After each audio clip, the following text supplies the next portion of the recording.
Good morning, good afternoon, everybody. We're at 130 Peachtree Lane. We're going to do a repair, or at least we're going to try to do a repair on this very steep and treacherous roof. We're right on the gutter line. Identified a damaged shingle right here. You can see it kind of lifts, and there's the crease right there. I outlined our scope. We have our cameraman sitting perched up there on the ridge. He's going to come down and take the camera from me for a minute. But I wanted to show the condition of the work area first. You can see there's no creases, no cracks, no tears, none of that. So talking through briefly what the process of this is we're going to break the seals on these two tabs that you can see they're not broken here.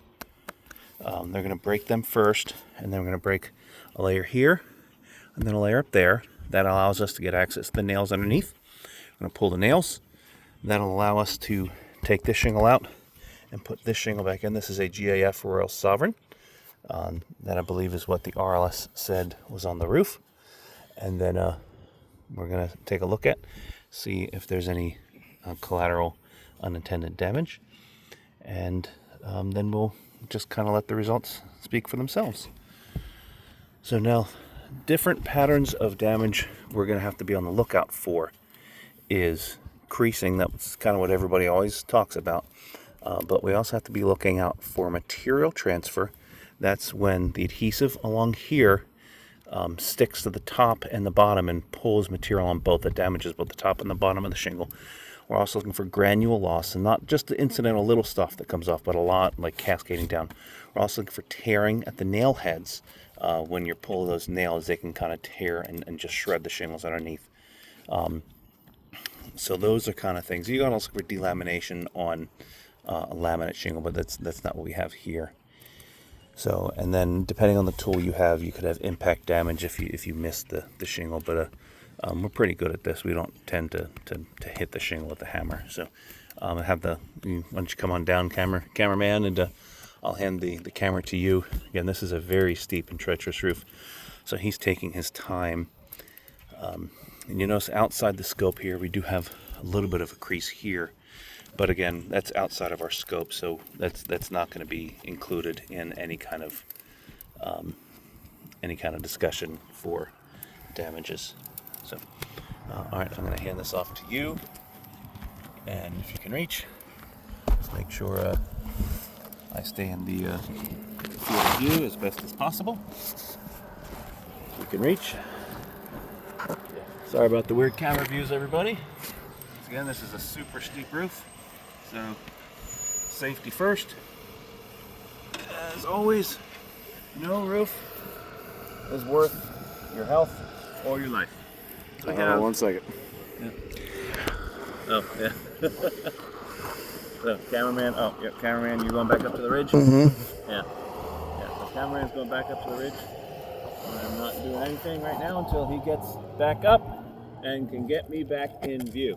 While he's going up there, I'm just in freeze mode. I have my hand on the ladder and my hand right on the gutter. So he is now first ensconced safely back up on the ridge. And are we back up? They're not running? Okay, Good. You can see me? And you can zoom in there as best you can to show me and make sure you got over here with my hand here and here. That's my work scope area. Got it. Got everything? All right. Back in business. So, first we're going to do, because this is the damage tab, we have two more here. We're going to start by lifting those tabs with my standard flat bar. And if it doesn't like to lift, I like to come in from the side here. That sometimes helps you kind of wiggle it without necessarily destroying the shingle. And it comes right up. So, alrighty.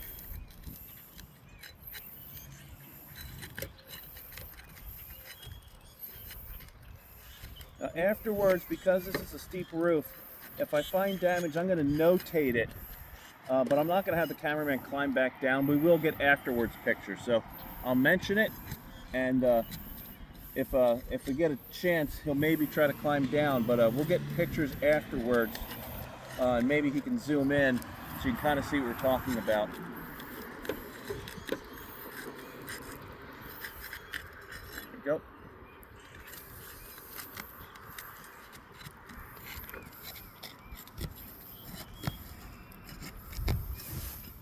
nice and easy.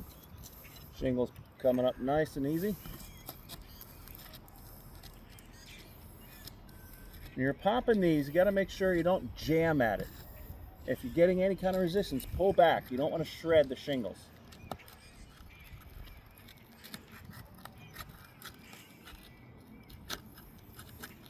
A little bit of force is required, but I got that one, yeah. A little bit of force is required, but not that much. If you're putting too much force on it, you will cause damage, and part of the point of this is to not cause damage. So again, you saw me coming at a slightly different angle. That's because I felt some resistance and immediately pulled back. Again, you see me do that again here, feeling a little bit of resistance, immediately pulling back and going from another side. Doing everything I can not to cause damage. I'm putting my hand on here, so I'm feeling a lot of resistance on the shingle. If I pop this shingle and it comes flying up, it will damage it. So my hand here is just acting as a guide or a guard to protect the shingle from flying up too high or too fast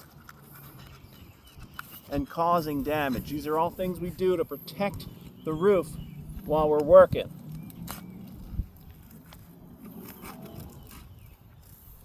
So getting a lot of resistance here, coming from a couple different angles. Oh, no. Also, sometimes when this is lifting, it tries to take the bottom shingles with it, and that will definitely cause mat transfer. So you put a little bit of pressure on it so it doesn't have that mat transfer go on. You can kind of pop it a little easier that way. Like, yeah, there we go. Not too bad. All right. Almost there. One more layer to go. I'm not liking what I'm feeling with these shingles. I gotta be honest. Getting a lot of resistance, a lot more than I would want. Yeah, no. Try it from this side. I was having success going that direction. Yeah, all right, not too bad. All right.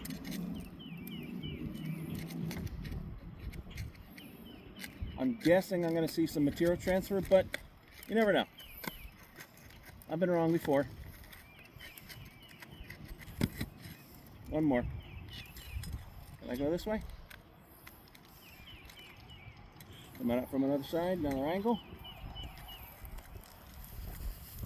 Yeah.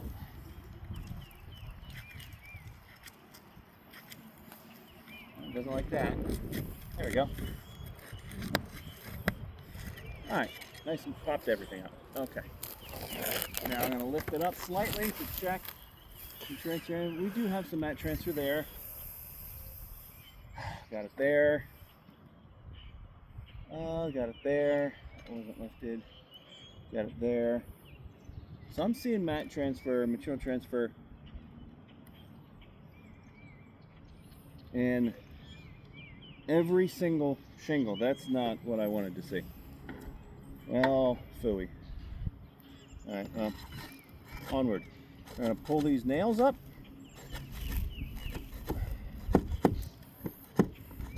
And a tore. And a tore. Wow, that sucks. Alright, a nail came out though. Now this is the damaged one, so I'm not super concerned about the nail tearing on this shingle, but into the gutter you go. But it does kind of inform me about the condition of the rest of the roof. And oh gosh, that tore again. Good night. This is like, ow.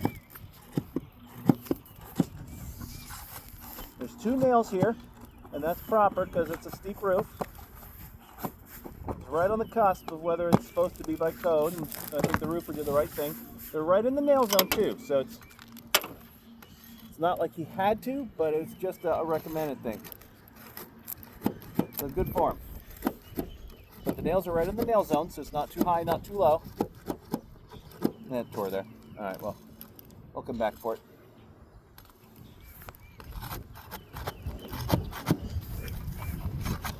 Two nails here, so I'm going to go back and forth so the shingle doesn't tear.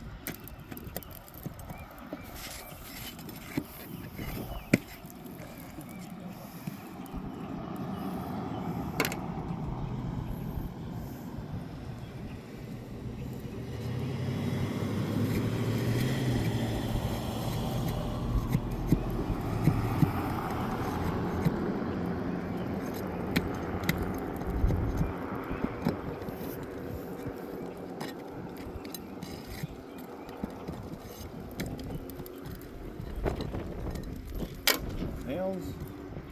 And there, these should be the last two.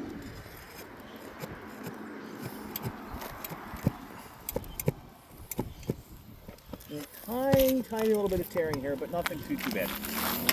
Biggest issue so far is that material transfer, and that is pretty significant. I do have divots on every single shingle so far, and that just sucks.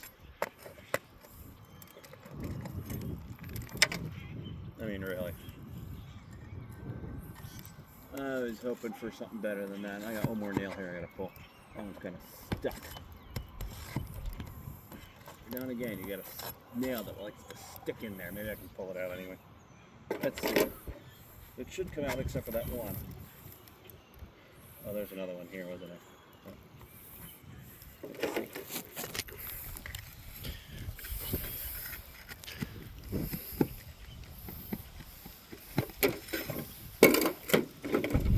Hammer out of the way. That one popped. Take that out.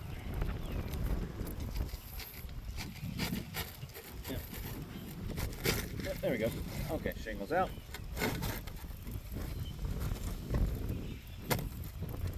Alrighty, so take a look here. I'm going to hold this up. If you want to kind of zoom in here, I'm going to highlight it. So the bad shingle, bad tab is this one. So nothing on that one counts, but I'm going to circle all these divots, and it's every single one. So if you want to just zoom in on these, so this here's the bad one, but all of those divots, and can you zoom in and see that? Tilt it back towards the light. That way? Oh, the other way? That way? Turn it.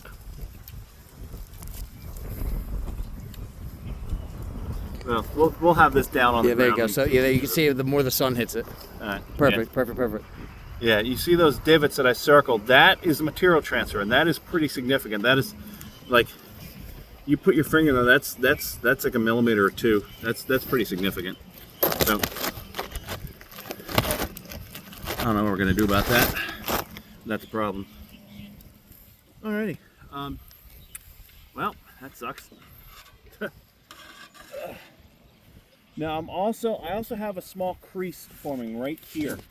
I know you're not going to see that in the camera. Once we finish up, we'll get a picture of it. But there is a small crease forming right here. So we're just going to have to be super careful about that. I'm going to put our nails in. Speaking of nails, let's get this last one out.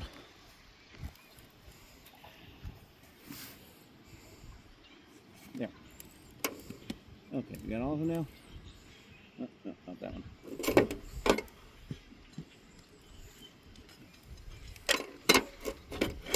Now, if this is the only thing, if this small crease here is the only thing, I wouldn't worry about it. But it's not. There's also material transfer everywhere on this. So, like I said, this is a GAF, Royal Sovereign Shingle. In you go.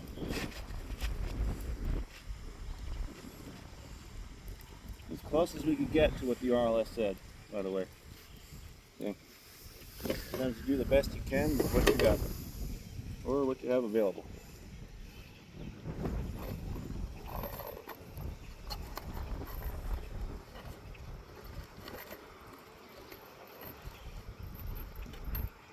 Important thing, don't put nails in your mouth.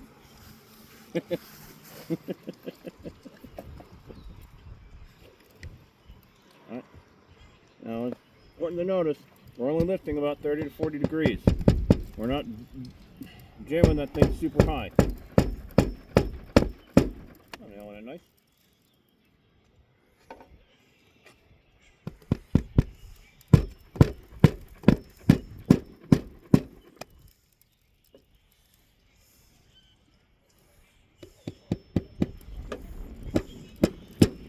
Yeah, only about 40 degrees on that one.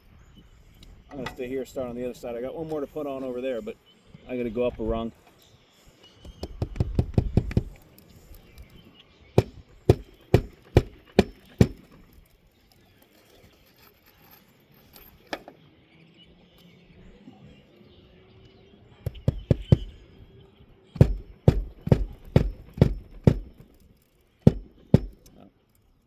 hit something. Yeah, hit something. Nail bent.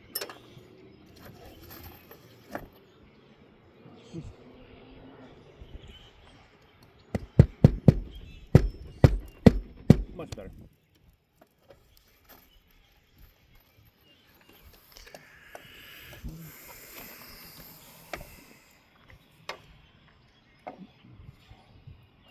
Should get a better angle like this.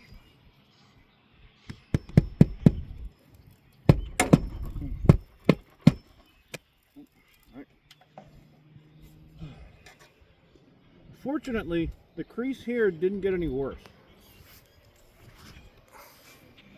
That's a good thing.